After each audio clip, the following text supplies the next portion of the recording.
यह जरूरी नहीं है कि इन बातों को सभी स्वीकार लेंगे।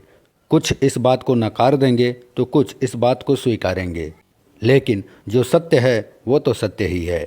फिर भी इस बात को साबित करने के लिए हमें कुछ ऐसे तथ्यों की ज़रूरत पड़ेगी जो कि बिल्कुल निर्विवाद हैं और सारी दुनिया जिनको मान चुकी है। जैसे हर एक व्यक्ति की पहचान उसके नाम से ही होती है, जिसका नाम नहीं होता उसका अस्तित्व भी नहीं होता। इसके अतिरिक्त इन बातों से कोई भी असहमत नहीं होगा। विश्व का सबसे प्राचीन धर्म वैदिक धर्म है और विश्व का कोई धर्म ऐसा नहीं जिस पर वैदिक धर्म का प्रभाव नहीं पड़ा हो, अर्थात वेद सभी धर्मों का मूल है। वेद विश्व के सबसे प्राचीन धर्म ग्रंथ हैं। संस्कृत विश्व की सभी भाषाओं की जननी है। चूंकि यह लेख अल्लाह से संबंधित है, इसलिए इस्लाम की कुछ मूलभूत मान्यताओं की जानकारी देनी बहुत ज़रूरी है जिनका संबंध अल्लाह से है। मुसलमानों का मानना है कि अल्लाह ने 4 मुख्य किताबें नाजिल की थी। तौरेत मूसा पर, जबूर दाऊद पर, इंजिल ईसा पर और अंतिम किताब कुरान मोहम्मद साहब पर नाजिल की थी। लेकिन कुरान के अलावा बाकी तीनों किताबों में अल्लाह शब्द कहीं भी लिखा हुआ नहीं मिलता है। इस्लामी मान्यता के अनुसार जिस तरह अल्लाह अशरीरी है, उसी तरह अल्लाह शब्द भी अशरीरी है, अर्थात अल्लाह का अस्तित्व केवल शाब्दिक है। मुसलमान जिस कुरान को अल्लाह की अंतिम और प्रमाणिक किताब बताते हैं, उसमें अल्लाह शब्द 1746 बार आया है, लेकिन अल्लाह की पिछली किताबों में अल्लाह शब्द कहीं भी नहीं मिलता। इसलिए यह प्रश्न उठना स्वाभाविक है कि अल्लाह शब्द की उत्पत्ति कब, कहाँ और कैसे हुई थी, और इस्लाम से पहले मध्य एशिया के लोग अपने आराध्य को किस नाम से पुकारते थे। इस बात को संपूर्ण विश्व मान चुका है कि वेदों का प्राकाट्य सृष्टि के तुरंत बाद में ही हुआ था। ऋग्वेद के सबसे पहले मंत्र में इले शब्द आया है, जो ध्यान आकर्षण के योग्य है। पूरा मंत्र है अग्नि मिले पुरोहितम यज्ञस्य देव मृत्युजन होतारम रत्न धातमम। यह ऋग्वेद का प्रथम मंत्र है। इस मंत्र का भावार्थ है कि संपूर्ण ब्रह्मांड को गति देने वाले अग्रणी प्रभु इल उपासना करता हूँ। पुरहितम स्वयंभू पहले से विद्यमान यज्ञों का प्रकाश करने वाले और हर एक ऋतु में उपासना के योग्य हैं।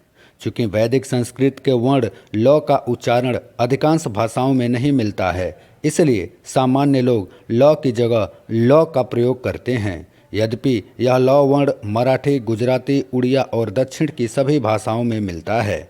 हजारों साल बाद जब वेद में उपासना के लिए प्रयुक्त शब्द इल मध्य एशिया में गया तो बिगड़कर इल या एली बन गया। यहूदी धर्म से पहले इस भूभाग में फोनेशियन और कनानी संस्कृति थी, जिनके सबसे बड़े देव का नाम हिब्रू में एल था, जिसे अरबी में इल या इलाह भी कहा जाता था, और अक्कादियन लोग उसे इलू कहते थे।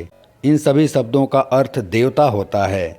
इस एल देवता को मानव जाति और सृष्टि को पैदा करने वाला बताया गया है। बाइबिल के पुराने नियम की किताब, जिसे मुसलमान तौरेत कहते हैं, इसमें ईश्वर के लिए एली शब्द आया है, जिसका प्रयोग 900 बार किया गया है। वास्तव में यह ऋग्वेद के इल शब्द का अपभ्रंश है। यही नहीं, बाइबिल के एक नए नियम यानी इंजिल के अनुसार जब ईसा मसीह ने क्रूस पर अपने प्राण त्यागे तो उन्होंने ईश्वर के लिए यहोवा नहीं बल्कि एली शब्द से पुकारा था। उन्होंने कहा था एली लमा सबकतनी, अर्थात हे एली तूने मुझे क्यों भुला दिया। मुसलमान जिन तौरेत और इंजिल को इस्लाम से पहले की अल्लाह की किताबें कहते हैं, उनमें अल्लाह शब्द कहीं भी नहीं मिलता। उल्टे बाइबिल में अल्लाह से मिलता जुलता हिब्रू शब्द अल्लाह जरूर मिलता है, जिसका अर्थ अभिशाप और विलाप होता है। इस्लाम से पहले अरब के लोग नारायण के, ईश्वर के सभी अलग अलग रूपों की पूजा पाठ किया करते थे। इस्लाम की स्थापना के साथ ही मोहम्मद साहब ने अपने कुल देवता इलाह के पहले अरबी का डेफिनिट आर्टिकल अल लगाकर अल्लाह शब्द गढ़ लिया था, जो आज मुसलमानों का अल्लाह बना हुआ है। यद्यपि पूरी कुरान में 269 बार इलाह शब्द अभी तक मौजूद है, जिसका मूल ऋग्वेद का इल ही है।